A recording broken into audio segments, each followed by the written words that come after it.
नमस्कार, मैं हूं संजीव कुमार और आप देख रहे हैं लाइव बिहार न्यूज नेटवर्क। तो अभी हम लोग महनार प्रखंड में आए हुए हैं। महनार प्रखंड में मोहम्मदपुर पंचायत का नाम है और यहाँ के जो मुखिया हैं प्रियंका कुमारी जी हैं। हालांकि वो अभी नहीं है, क्षेत्र में गए हुए हैं, लोगों से रूबरू हो रहे हैं।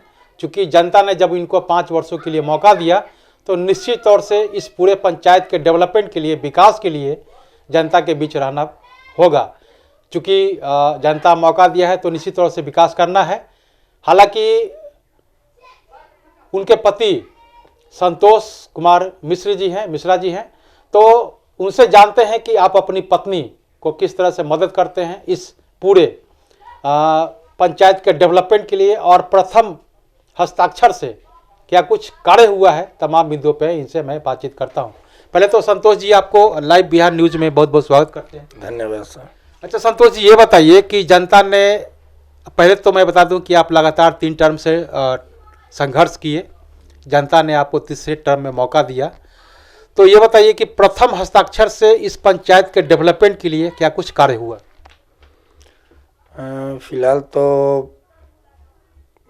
एक पंचायत अंबेडकर भवन है, उसका जीर्णोद्धार करवा रहे हैं, और एक आंगनबाड़ी है वार्ड नंबर 7 में, उसका जीर्णोद्धार काम करवा रहे हैं। और हाल फिलहाल अभी प्राथमिक विद्यालय जलालपुर और नाला, इसका भी काम स्टार्ट होने वाला है। और बहुत सारी योजना है जिस पर काम धीमे धीमे चलेगा जी।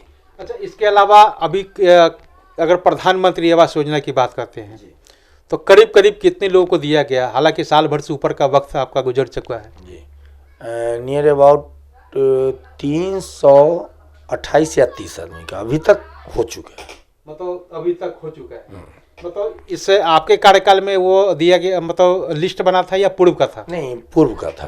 तो पूर्व का था, तो क्या उस लिस्ट में सभी लोग जेन्युइन थे या किसी का नाम भी कटा? नहीं, नाम जो लिस्ट आया उसमें नाम नहीं कटा। हाँ, कुछ ऐसे आदमी का था जिनको पूर्व में प्राप्त था, उनका नाम हटा है उसमें से, नहीं तो और किसी का नाम नहीं कटा है। और किसी का नाम नहीं। अच्छा, इसके अलावा ये बताइए कि और क्या कुछ काम जो है जनता के बीच, जब जनता के बीच जा रहे हैं तो और समस्याओं का भी सुनने के लिए आपको मिल रहा होगा, तो आपने क्या कुछ सोचा है, कैसे आप उसका निपटारा करेंगे? हालांकि सभी लोगों को ब्लॉक जाना पड़ता है जातीय आवासीय आय बनाने के लिए, तो क्या आपके पंचायत में सरकार भवन जो पंचायती राज व्यवस्था का जो कहा जाता है, क्या है या इसका प्रपोजल भेजा गया है? इसका प्रपोजल पुराने जो मुखिया थे उनके द्वारा भेजा गया था, उस समय काम नहीं चालू हुआ। फिर नया प्रपोजल हम भी दिए हैं, मतलब मुखिया जी दिए हैं। उस पे काम लगभग काम हो ही चुका है, स्टार्ट होने वाला है। और मेरे पूरे पंचायत में अभी तक ये 20 साल में मात्र एक अंबेडकर भवन जो विधायक जी के द्वारा दिया गया था वही है। सरकारी भवन के नाम पे मेरे पंचायत में आज तक कोई भी भवन नहीं है, कोई भवन नहीं। यानी मैं इस पंचायत के लिए सौभाग्यशाली मैं मानता हूं प्रियंका कुमारी जी को कि इनका पैर जब इस पंचायत में पड़ा तो सरकार भवन जो बोलते हैं, और इसको लेकर के जो बिहार सरकार के मुख्यमंत्री हैं नीतीश कुमार ने 2 दिन पूर्व घोषणा किए हैं कि जो सरकार भवन है इसको अतिशीघ्र बनाने का कार्य किया जाए। तो क्या इसके लिए कार्य मतलब प्रोसेस पे हो गया? जी, जमीन भी अलॉट हो चुकी है और लगभग काम प्रोसेस में है। जब वहाँ से ऑर्डर हो जाए काम स्टार्ट होगा। जी सर। इसके लिए अगर जनता ने जब मौका नहीं दिया है तो इस वार्ड को मॉडर्न ऐतिहासिक आदर्श बनाने के साथ साथ स्मार्ट वार्ड के रूप में, स्मार्ट नगर पंचायत के रूप में कैसे डेवलप करेंगे? क्या कुछ आप नगर पंचायत के रूप में? नहीं, पंचायत ही है। पंचायत जी। देख रहे हैं आदर्श पंचायत कैसे हो। हाँ। उस पर ही काम चल रहा है। और लोगों की सहयोग हमें चाहिए, जनता की सहयोग चाहिए। जनता में अभी भी बहुत सारा इस तरह का है जो लोग अभी नहीं समझ पा रहे हैं। विकास के काम कोई मुखिया या मुखिया प्रतिनिधि द्वारा नहीं कराया जाता है, वो जनता के सहयोग से होती है। और जनता अगर हमें सहयोग करेंगे तो फिर विकास कैसे होती हो तो मैं दिखाऊंगा। और मेरा सपना है जो मैं आदर्श ग्राम पंचायत राज बनाऊं इसको। मोहम्मदपुर को, उसी मुद्दे पर काम करता हूँ और कर ये रहा हूँ। साथ में हमारे पंचायत में सबसे ज़्यादा शिक्षा का स्तर गिरा हुआ है, शिक्षा का सबसे ज़्यादा, और बेस जो शिक्षा की होती है वही नहीं है। स्कूल है, टीचर नहीं है। तो अब तो नई सरकार जो सत्ता परिवर्तन हुआ है जी, शिक्षा विभाग के जो मंत्री हैं ये भी घोषणा पे घोषणा कर रहे हैं, हालांकि नियुक्ति कब मिलेगा शिक्षा विभाग में वो तो आने वाला वक्त बताएगा, इसके बारे में बताइए। कि सरकार की योजना जो भी है या जैसे भी हैं, कहने से नहीं होता है, जमीनी पे करके दिखाएं। आज मेरे पंचायत में एक इंटर तक स्कूल है 10+2 का, वहाँ तो ये स्थिति है जो टीचर ही नहीं है, फिर पढ़ाई कैसे होगी? स्कूल तो हो गया, टीचर ही नहीं है, और इसी वजह से पढ़ाई का बहुत स्तर नीचे जा चुका है। और जो अभी जो दिया गया है, जो भी टीचर है वही टीचर आज चला रहे हैं, लेकिन उससे नहीं होगा, नहीं होगा। अब मान लिया 8 क्लास का टीचर वो 11th के बच्चों को क्या पढ़ा पाएंगे? इसके लिए सरकार को सोचना चाहिए।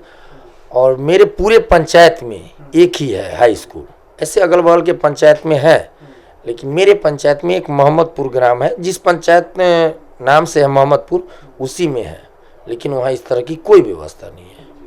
अच्छा ये बताइए, चूँकि महिला हैं, महिलाओं के लिए आपने क्या कुछ सोच रखा है, क्या कुछ कार्य हो रहा है? महिला के लिए तो सशक्तिकरण तो सरकार ही कर रही है, हम क्या करेंगे? उनको तो जितना ऊपर ले जाना है, लेकिन ऊपर ले कैसे जाए? सबसे ज्यादा मुद्दा आता है ऊपर ले कैसे जाए, और वही बेस खत्म होते जा रहा है जो शिक्षा की जरूरत है, और शिक्षा है नहीं। स्वास्थ्य यहाँ कुछ नहीं है, नहीं मान सकते हैं स्वास्थ्य, ना मान सकते हैं शिक्षा। एक PSC भी नहीं है इस पंचायत में। यहाँ से अगर किन्हीं का तबीयत खराब होता है तो वो महनार जाना पड़ता है, यहाँ से लगभग 12 किलोमीटर। तो इसके लिए आप जो शिक्षा विभाग हो या स्वास्थ्य विभाग हो, हर स्तर पे तो पहल तो आपको करना पड़ेगा, कि प्रपोजल तो आपको देना पड़ेगा कि हमारे यहाँ कुछ इस तरह का व्यवस्था कराया जाए। PSC के लिए जमीन मुहैया कराए, अभी तक लेटर पर लेटर देते जा रहे हैं, कोई सुनवाई नहीं हो रही है। इसमें किसकी कमी मानो, विभाग की या किसकी कमी मानो? पहले लोग कहते थे जब जमीन नहीं है मोहम्मदपुर पंचायत में, मोहम्मदपुर पंचायत में तो इतनी बिहार सरकार की जमीन है जिसमें जो बिल्डिंग चाहे वो बन सकता है। ग्राउंड के लिए लगभग 10 से 12 एकड़ जमीन है जो दूसरे आदमी द्वारा पकड़े हुए हैं, वो बिहार सरकार की जमीन, वो लोग नहीं छोड़ रहे हैं। खेल मैदान है आपके पंचायत? नहीं है, कुछ नहीं है। जब आज समझिए 2001 से जो त्रिस्तरीय पंचायत जो बनी, उस समय से लेके अभी तक मोहम्मदपुर पंचायत में एक भी सरकारी भवन नहीं बना, और तो बात ही छोड़ दीजिए, ग्राउंड तो बहुत दूर की बात हो गई। स्कूल की स्थिति इतनी जर्जर है, जो आप स्कूल में अगर पैर रखिए तो समझ में आ जाएगा जी ये स्कूल है कि क्या है। ये तो स्थिति है। 250 बच्चों का एडमिशन है स्कूल में, 30 से 35 40 बच्चे जाते हैं, अटेंडेंस तो बनती है 150-200 का। ये तो स्थिति है। अच्छे अच्छे टीचर यहां से तबादला करा के चले गए, क्यों जा रहे हैं? चलिए, जब आपकी पत्नी जब मुखिया बनी है, और एक कहा जाता है कि अगर किसी घर में अगर लक्ष्मी का आगमन होता है तो निश्चित तौर से घर में खुशहाली आता है। तो अब देखना ये है कि इस पंचायत में जब प्रियंका कुमारी जी का जब चरण पड़ चुका है तो निश्चित तौर से इस पंचायत में डेवलपमेंट यानी विकास होना चाहिए, और निश्चित तौर से आप साथ दीजिए, बेहतर काम होगा। और जो योजना बनाएंगे बेहतर काम होगा तो निश्चित तौर से विकास होगा। आपने बिहार न्यूज़ को समय दिया, इसके लिए बहुत बहुत धन्यवाद। थैंक्स।